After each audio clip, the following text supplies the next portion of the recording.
जय हिंद दोस्तों। आइए देखते हैं डायरेक्ट न्यूज एंड एनालिसिस में 5 सबसे बड़ी न्यूज क्या क्या है। दोस्तों, पहली न्यूज है आरबीआई द्वारा समीक्षा समिति का गठन किया गया है। इस समिति का क्या मानक होगा, क्या कैसे करेगी, ग्रामीण क्षेत्रों में जो ग्राहक सेवा केंद्र हैं उसके बारे में क्या निर्णय लेगी। दूसरा न्यूज है दोस्तों, भारत अमेरिका के बीच IIA समझौता हुआ है। ये IIA है क्या और कौन सा समझौता हुआ है, ये IIA का फुल फॉर्म क्या होता है, इसके बारे में जानकारी देखेंगे। दोस्तों, तीसरा न्यूज है दिल्ली के उपराज्यपाल के रूप में किसे नियुक्त किया गया है या किसे चुना गया है, इसके बारे में देखेंगे। दोस्तों, चौथा न्यूज है ILO मॉनिटर रिपोर्ट जारी किया गया है। ये क्या है, कैसे है, क्यों, कौन जारी करता है, इसके बारे में देखेंगे। दोस्तों, पांचवा न्यूज है स्वच्छ सर्वेक्षण 2023 भारत के रूप में भारत के एनालिसिस करके इसको जारी किया गया है। इसके बारे में अभी जानकारी कलेक्ट करेंगे। दोस्तों, आइए देखते हैं। पहला न्यूज है आरबीआई द्वारा समीक्षा समिति का गठन किया गया है। तो क्या किया गया है, इसके बारे में देखते हैं। भारतीय रिजर्व बैंक RBI ने हाल ही में एक समीक्षा समिति का गठन किया। यह समिति बैंकों, NBFC और इसके द्वारा विनियमित अन्य संस्थाओं में ग्राहक सेवा गुणवत्ता व मानकों की समीक्षा करेगी। यह 6 सदस्यीय समिति है। इसकी अध्यक्षता RBI के पूर्व डिप्टी गवर्नर BP कानूनगो करेंगे। समिति अपनी पहली बैठक की तारीख से 3 महीने के भीतर रिपोर्ट पेश कर देगी। आइए देखते हैं आगे समिति का विचार क्या होगा। यह समिति जो विचार विमर्श में भाग लेने के लिए विशिष्ट विशेषज्ञों और RBI अधिकारियों को भी आमंत्रित कर सकती है। अब ये निर्णय नहीं लिया गया कि किसको किसको किया जाएगा, लेकिन कर सकती है कि जो RBI के अधिकारी हैं उनको भी। समिति के कार्य क्या होंगे।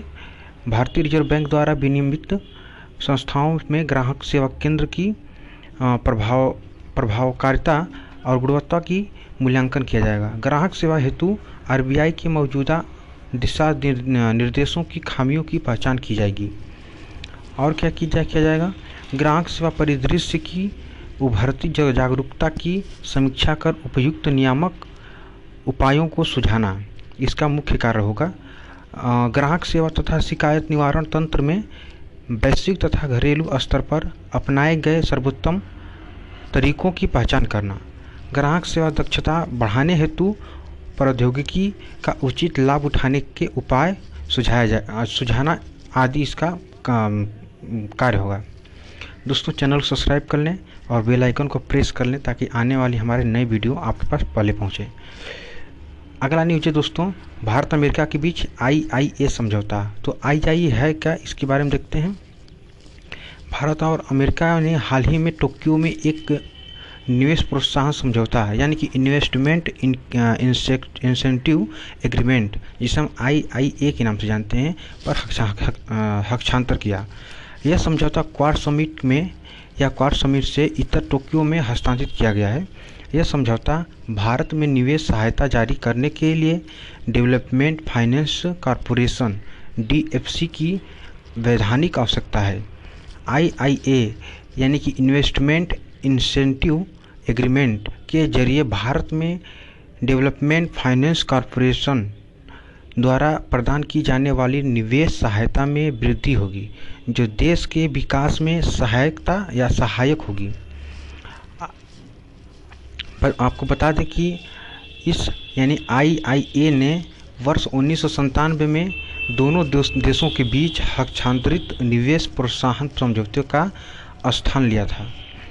US international development finance corporation यह अमेरिका का एक डेवलपमेंट फाइनेंस संस्था है। इसकी स्थापना 2019 में यानी कि बोल्ड जो better utilisation of investments leading to development अधिनियम के जरिए जारी किया जाएगा। आपको बताते चलें कि DFC निजी क्षेत्र के साथ साझेदारी कर वर्तमान में विकासशील विश्व की महत्वपूर्ण चुनौती के समाधान हेतु कार्य करता है। भारत में DFC क्वाड की वैक्सीन साझेदारी के तहत वित्त पोषण में शामिल रहा है। इसने विकास से संबंधित विभिन्न क्षेत्रों जैसे हेल्थ केयर, फाइनेंशियल, नवीनीकरण ऊर्जा आदि में निवेश की सहायता प्रदान करता है। डीएफसी द्वारा पेश किए गए प्रोग्राम में ऋण, इनिशिएटिव, निवेश बीमा आदि में शामिल है। आइए देखते हैं अगला न्यूज। वीके सक्सेना को दिल्ली का अगला उपराज्यपाल के रूप में नियुक्त किया गया है। और ये है कौन? पहले इनका कहाँ पे नियुक्ति था?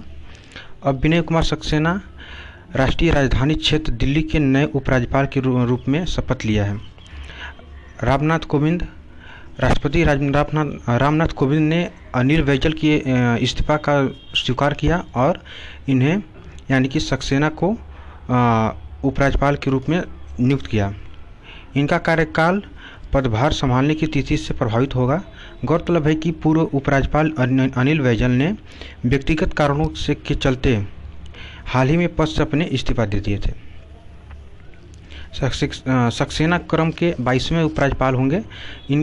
इस नियुक्ति से पहले वीके सक्सेना खादी उद्योग या खादी ग्राम उद्योग आयोग के अध्यक्ष के रूप में जिम्मेदारी संभाल रहे थे। उन्होंने गुजरात में एक एनजीओ की स्थापना की थी जिसने मेधा पाटकर के नर्मदा बचाओ आंदोलन का विरोध किया।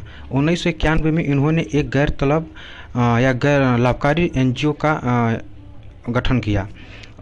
एनजीओ था national council for civil liberties. यह मंत्रालय कानूनी मंत्रालय के तहत आता है। उपराज्यपाल संबंधी वैधानिक उपबंध क्या होंगे? भारतीय संविधान के अनुच्छेद 239 के अनुसार भारत में प्रत्येक केंद्र शासित प्रदेश का प्रशासक राष्ट्रपति द्वारा नियुक्त एक प्रशासक होगा। संविधान का अनुच्छेद 239A1 दिल्ली से संबंधित विशेष प्रावधान करता है। इसमें 69वें संविधान संशोधन अधिनियम 1991 के माध्यम से जोड़ा गया है और यह राष्ट्रीय राजधानी क्षेत्र दिल्ली के लिए उपराज्यपाल का प्रावधान करता है।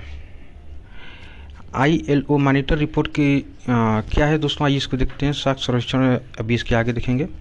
हाल ही में राष्ट्रीय श्रम संगठन मॉनिटर की और वर्ल्ड ऑफ वर्क पर रिपोर्ट जारी किया है।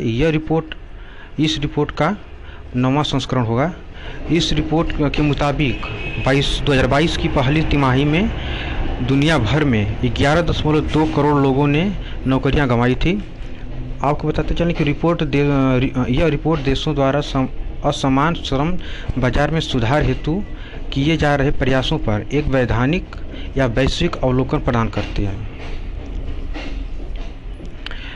रिपोर्ट में इसके मुताबिक 2022 की पहली तिमाही में वैश्विक स्तर पर काम के घंटों की संख्या में गिरावट दर्ज की गई है। अमीर और गरीब अर्थव्यवस्थाओं के बीच अंतर में बढ़ोतरी भी देखी गई है। महामारी के दौरान काम के घंटों में महिला पुरुष लैंगिक असंतुलन को भी देखा गया है। महामारी से पहले की तुलना में 2021 में वास्तविक मजदूरी की गति अधिक धीमी रही है। अब देखिए, उचित वेतन और समायोजन का समर्थन करने हेतु तत्काल त्रिपक्षीय वार्ता की आवश्यकता है। स्वास्थ्य संबंधी उपायों सहित आवश्यक सामाजिक सुरक्षा सुनिश्चित करने की दिशा में एक व्यापक दृष्टिकोण करना होगा। बेहतर रोजगार सृजन को बढ़ावा देने की उचित बदलाव की संभावना व्यक्त की जा रही है। स्वास्थ्य सर्वेक्षण देखा जाए 2023 भारत के उपलक्ष्य में क्या है कि आवास और शहरी मामलों के मंत्रालय के सचिव के द्वारा स्वास्थ्य सर्वेक्षण जिसे हम शॉर्टकट में कहते हैं 2023 लॉन्च किया गया। यह स्वास्थ्य सर्वेक्षण का 8वां संस्करण था। यानी स्वास्थ्य सर्वेक्षण 2023 की थीम कचरा मुक्त शहरों के लिए अपशिष्ट से धन है। इसे स्वच्छ भारत मिशन अर्बन 2.0 के तहत लॉन्च किया गया है। गौरतलब है कि स्वच्छ भारत मिशन अर्बन 2.0 को 1 अक्टूबर 2021 को कचरा मुक्त शहरों के विजन के साथ लॉन्च किया गया था। आपको बताते चलें कि इसकी विशेषता जो है 3R है, यानी कि रिसाइकल एंड रीयूज। के सिद्धांत को प्राथमिकता दिया गया। मूल्यांकन 3 चरणों के बजाय अब 4 चरणों में आयोजित करना होगा। शहरों के भीतर वार्डों की रैंकिंग को बढ़ावा देना होगा। कचरे को शून्य अपशिष्ट कार्यक्रमों के लिए प्रोत्साहित करना होगा। स्वच्छ सर्वेक्षण के बारे में बताएं आपको, तो यह दुनिया का सबसे बड़ा शहरी स्वच्छ सर्वेक्षण है। यह स्वच्छ भारत मिशन शहरी के दायरे में आयोजित किया जाता है। इसने स्वच्छता मानकों पर अपने प्रदर्शन में सुधार के लिए शहरों के बीच एक स्वास्थ्य प्रतिस्पर्धा को जन्म दिया है। दोस्तों, ये रहा आज का motivation. IAS, IPS, IFS, IRS कुछ भी बनना है हमें, तो उसके लिए पहले तो हमारा ड्रीम होना चाहिए, उसके बाद हमें मेहनत करना पड़ेगा। दोस्तों, चैनल को सब्सक्राइब करें और बेल आइकन को प्रेस करें ताकि हमारी आने वाली वीडियो को